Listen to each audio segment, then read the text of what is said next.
Santo, Santo é o Senhor. Nós estamos na Sua presença porque Ele é bom, porque Ele é gracioso, Ele é santo e nós somos pecadores, mas por meio de Cristo nós temos perdão e graça que alcança o nosso coração.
Sonda-me, Senhor.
Queridos, hoje nós vamos encerrar uma série que nós começamos há algumas semanas atrás a respeito das nossas emoções, e nós estamos falando sobre esse chamado de Deus para entregarmos a Ele tudo aquilo que nós temos, tudo aquilo que nós somos, e isso inclui as nossas emoções. Então, olha aí o que a palavra de Deus nos diz, santificando as nossas emoções. O apóstolo Paulo dizendo que o próprio Deus da paz o santifique o quê? Inteiramente. Que todo o espírito, alma e corpo de vocês seja conservado irrepreensível na vinda de nosso Senhor Jesus Cristo. Jesus um dia virá para nos buscar. E Ele então espera que estejamos maduros. Isso inclui uma maturidade emocional. Então, nós já aprendemos aqui que as nossas emoções foram nos dadas por Deus para que a gente pudesse passar pela vida. As nossas emoções nos ajudam, mas por causa do pecado, as nossas emoções também nos levam a pecar, e nós podemos ficar presos em pecados justamente por causa das nossas emoções. Então nós estamos aprendendo que o ser humano é um ser humano complexo, né? Ele tem corpo e ele tem alma. Ele tem mente, ele tem racionalidade, ele tem emoção. Então o ser humano é algo assim bastante complexo, ele precisa ser visto na sua totalidade. E o interesse de Deus está no homem todo, em todas as áreas do ser humano, na sua alma, no seu corpo, na sua mente, na sua emoção, na sua racionalidade. E tudo isso deve ser entregue a Deus por meio de Jesus, para que sejamos santificados. Nós estamos aprendendo então, queridos, que o modo como eu vivencio as minhas emoções revelam a minha maturidade espiritual.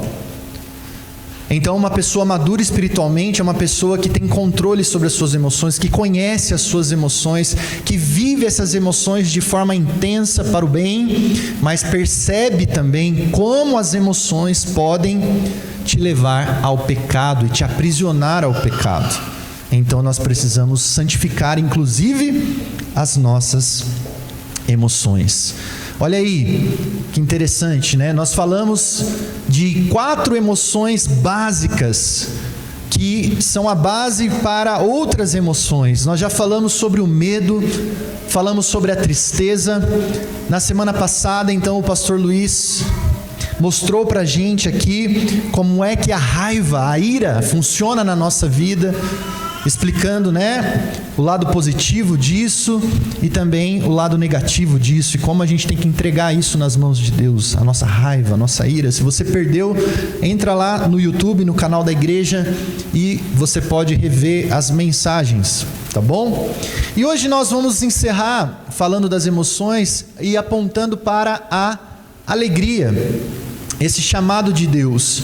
Então, nossas emoções saudáveis, todos nós podemos experimentar em um só dia muitas emoções, mas nós precisamos tomar cuidado para que a gente não se torne prisioneiro das nossas emoções, porque elas podem nos levar ao pecado. Então, o chamado é para que vivamos as nossas emoções de forma saudável, de forma boa, de forma que alegre o coração de Deus. Queridos, o fato é que a palavra de Deus nos convida ao cultivo da alegria. E nós vamos ver aqui hoje, ver que o produto final que Deus espera de nós, a partir do momento que nós vamos amadurecendo, que nós vamos nos tornando fortes espiritualmente, é que as emoções e os processos pelos quais nós passamos pela vida e que despertam as nossas emoções, nos levem a uma vida de alegria. E a gente vai entender isso aqui. Que alegria é essa? Que tipo de alegria é essa da qual a Bíblia fala, da qual a Bíblia pede para que pratiquemos? Há inúmeros versículos, passagens bíblicas que podem nos ensinar a respeito dessa verdade, do quanto o cristão é chamado para experimentar esta alegria e viver esta alegria na sua vida.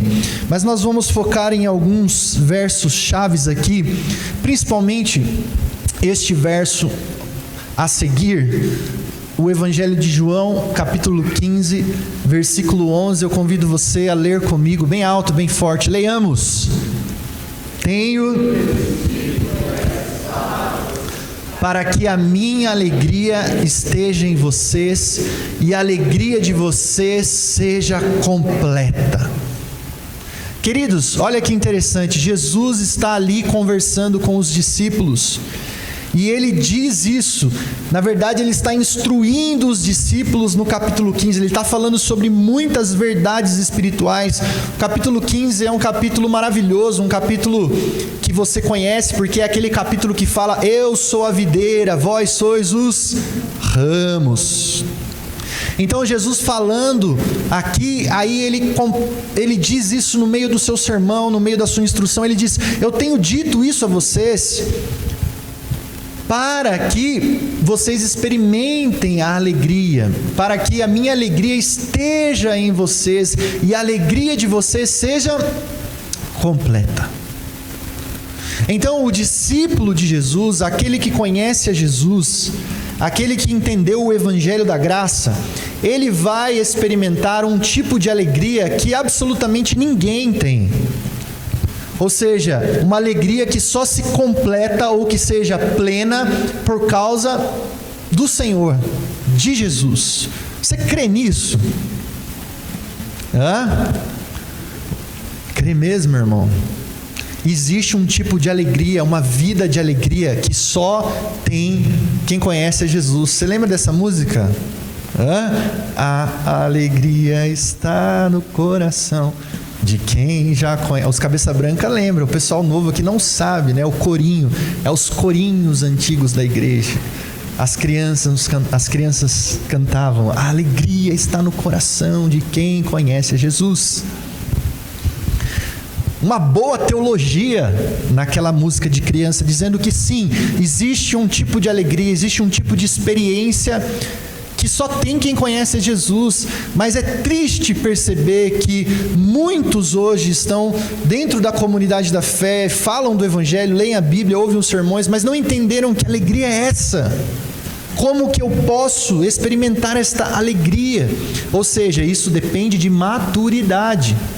É por isso que a gente está falando de emoções, santificar as nossas emoções. Não é porque você está na igreja há anos que você está experimentando essa alegria, porque você é imaturo, porque você não cresceu emocionalmente, espiritualmente, as suas emoções não estão lançadas nas mãos de Deus. Você continua infantil nas suas emoções. E é por isso que você não experimenta a alegria. Então, nós vamos passar por muitos processos na vida. E nós vamos ver aqui que passaremos por processos dificílimos, traumáticos. Mas o desejo de Deus não é que sejamos destruídos por isso. Pelo contrário, todas as coisas cooperam para o bem daqueles que conhecem o Senhor, que amam o Senhor.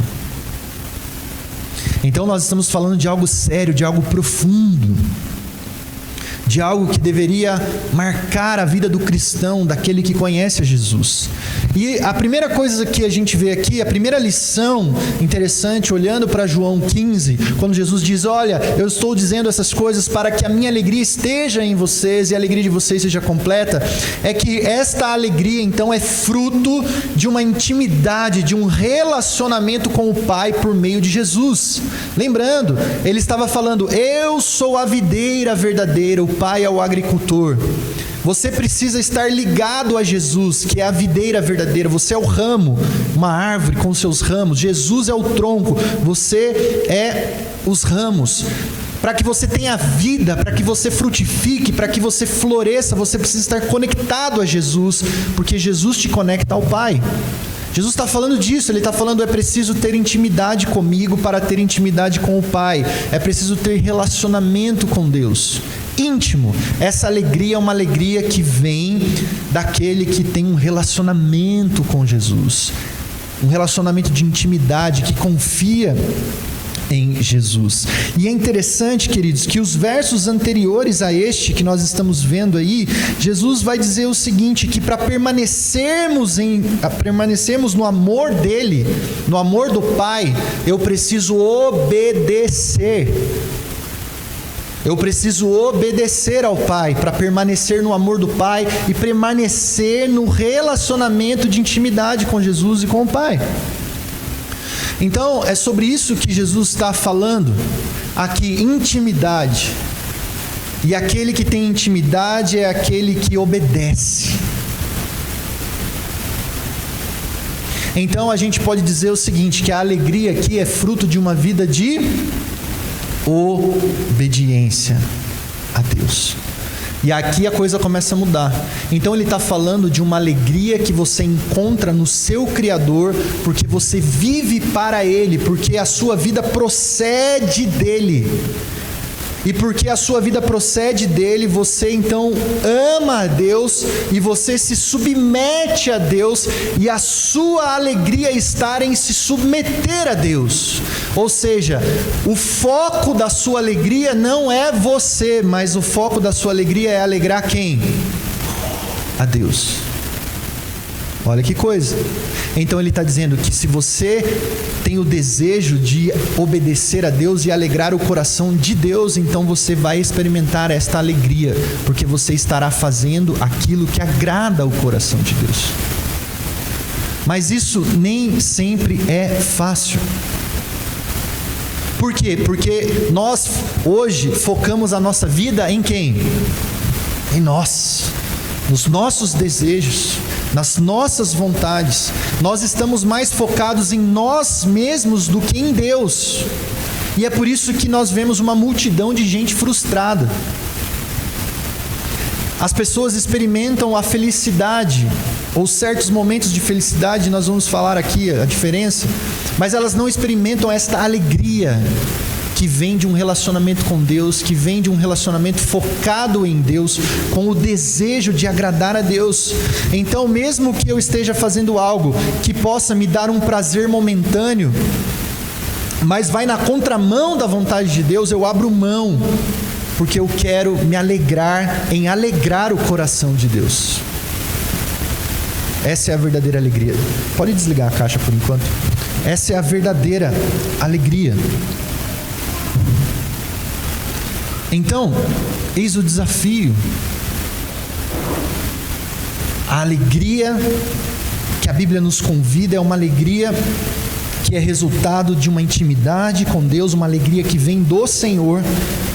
E a minha alegria está em alegrar o coração de Deus, portanto, está em obedecer a Deus.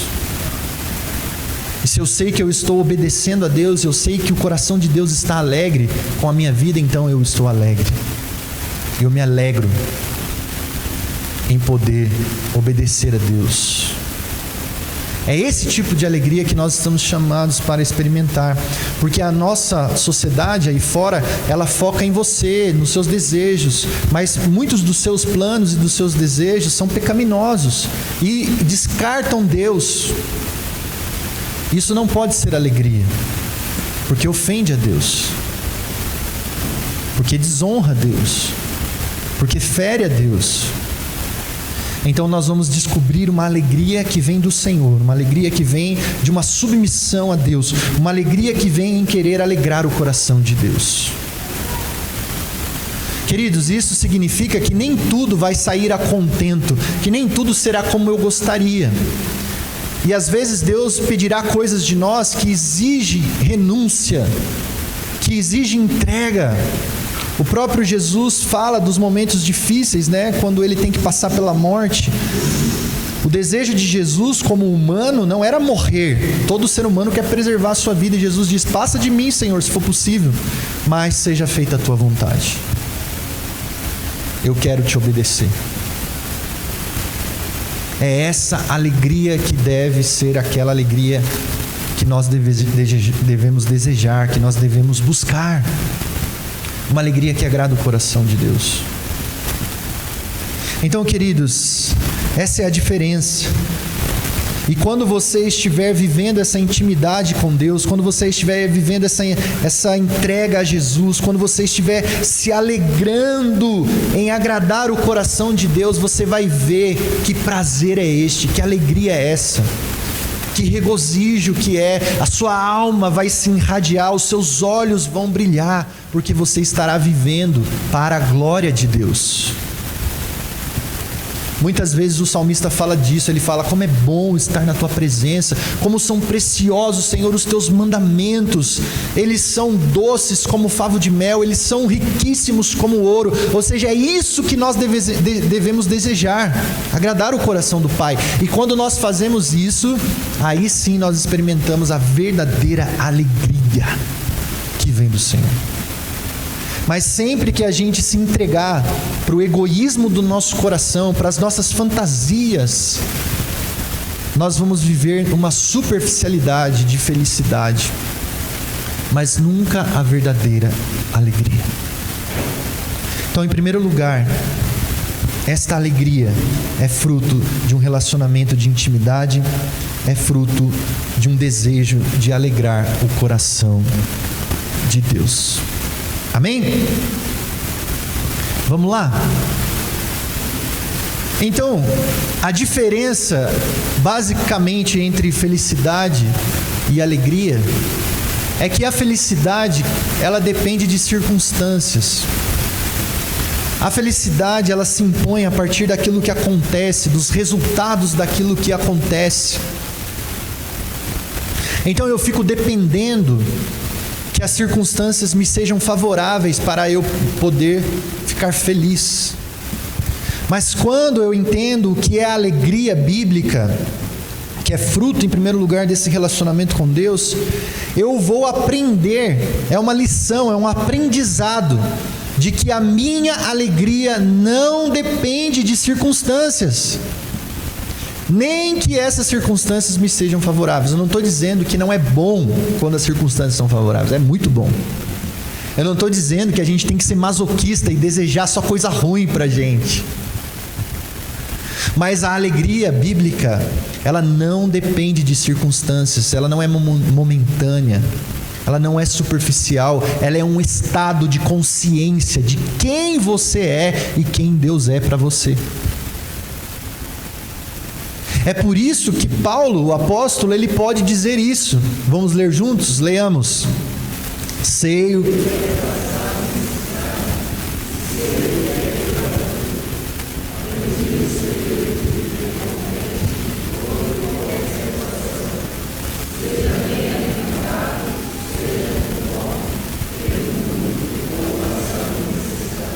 Queridos, isso é algo poderoso. Não é que o apóstolo Paulo deseja falta de alimento, ele deseja ficar com fome. Claro que não. Na sequência, ele agradece por ter recebido os mantimentos da igreja, porque a igreja de Filipos lembrou dele, mandou uma oferta para ele, cuidou dele. Claro que ele é grato.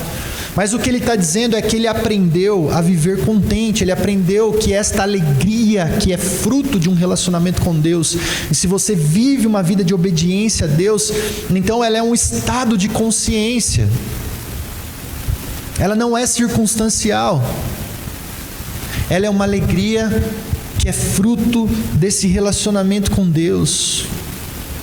Você sabe que Deus te ama em Cristo, você sabe que Deus te perdoou em Cristo, você sabe que a vontade de Deus está sendo feita na sua vida, você sabe que Deus tem o governo da história e que Jesus virá nos buscar, então nós vivemos para a honra e glória do seu nome. Então, nós já aprendemos aqui que nós podemos chorar e nós vamos chorar, nós podemos nos entristecer e nós vamos nos entristecer, nós ficamos com raiva às vezes, com ira, mas nós temos que entregar tudo isso nas mãos de Deus, porque o resultado final, Deus quer nos levar para uma vida de alegria. E é interessante isso, sabe por quê? Porque A Bíblia diz que lá na eternidade, quando o reino for pleno, não haverá dor, não haverá lágrimas, não haverá caos, só haverá plena alegria e satisfação na presença de Deus. Então, se o reino de Deus já alcançou o meu e o seu coração, apesar dos dramas da vida, e apesar de vivermos sim num vale de lágrimas e tristezas, mas nós podemos experimentar essa alegria que vem do Senhor, porque nós temos esperança, nós temos fé, nós sabemos o que Deus está fazendo na história, e se eu estou submisso a Ele, então eu me alegro. Eu experimento a paz e a alegria que vem do meu relacionamento com Deus. Então Paulo diz isso. Eu sei o que é passar necessidade. Eu sei, eu não tô aqui filosofando. Ele passou por muitas necessidades. Ele ficou em situações de vulnerabilidade. Mas ele também já teve muita fartura. Mesmo assim, ele não virou as costas para Deus. Ele já teve muito nas suas mãos, mesmo assim ele não virou as suas costas para Deus, porque a sua alegria era baseada num relacionamento com Deus. Então alguns tendo muito se esquecem de Deus, alguns tendo pouco se revoltam contra Deus. Mas nós somos chamados a experimentar esta alegria. Então, queridos, às vezes as dificuldades da vida vão nos pegar. Sim, nós passaremos por situações dramáticas, mas Deus quer te levar a um resultado de crescimento, de fé, de convicção de quem você é, de servo e de se alegrar nele, porque Ele está cuidando de você. Eu queria... Vamos ligar a caixinha ali. Vamos ver se vai dar para ver aí. Pode dar um clique.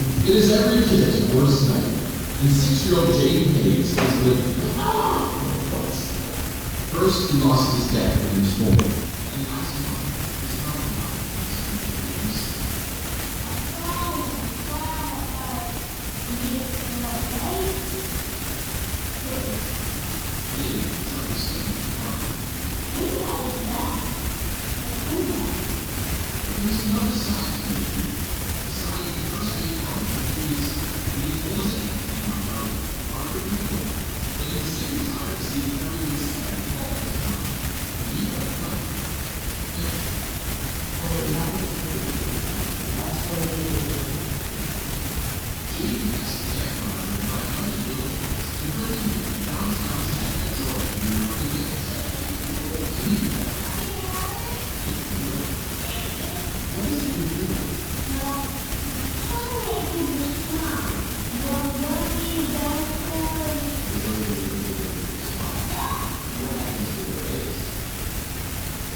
Olha que coisa, né? A pergunta é: como que você reage diante das adversidades da vida? apesar das circunstâncias difíceis, como você vai decidir viver? Um garotinho que fica órfão muito cedo, e ele diz: eu estou triste por isso. Mas ele transformou isso numa missão: fazer as pessoas sorrirem. E ele queria 33 mil sorrisos, com uma ideia simples de comprar brinquedos e presentear as pessoas na rua e abraçá-las. Então, você vai sofrer uma hora ou outra. Você vai passar por dramas. Haverá a tristeza, como já falamos aqui, haverá o luto. Mas a questão é como você vai viver os restos dos seus dias. Se você é cristão, então a resposta e a melhor resposta ao sofrimento não é a desesperança. A melhor resposta ao sofrimento não é o desespero, mas uma firme determinação de fazer algo diferente. E sabe qual é a melhor oração, queridos, em um mundo onde o sofrimento é real? A oração mais poderosa que nós podemos fazer diante de um mundo que sofre, diante da minha dor, é dizer assim: Senhor, faça-me útil. Faça-me útil, Senhor. Não é dizer: Senhor, o Senhor me fez infeliz, porque esse é o desejo da nossa emoção pecaminosa, da nossa emoção de tristeza que quer nos pegar e prender a gente naquele drama. Não é que você não possa até dizer isso, mas isso tem que passar. Você vai ter que fechar isso e superar isso. A melhor resposta é: Senhor, faça-me útil. Em um mundo de sofrimento, eu posso ajudar uma criança em nome de Jesus e por amor a Jesus. Eu posso estender a mão a um amigo com uma simples visita, com um simples café, com um simples cartão, com uma simples oração, tudo em nome de Jesus, por amor a Jesus, porque eu sei que o meu Redentor vive, eu sei quem Jesus é, eu sei quem eu sou, em Cristo Jesus. Então eu posso compartilhar as minhas dores e posso compartilhar o modo como Deus tem tratado o meu coração. Eu e você somos chamados para o serviço, eu e você somos chamados para sermos uma bênção. E se tem um testemunho poderoso, é o testemunho de alguém que tem verdadeira alegria num mundo de sofrimento. E essa alegria está baseada no nosso relacionamento com Jesus. Amém? Vamos ficar em pé, nós vamos fazer desta canção mais uma vez a nossa oração.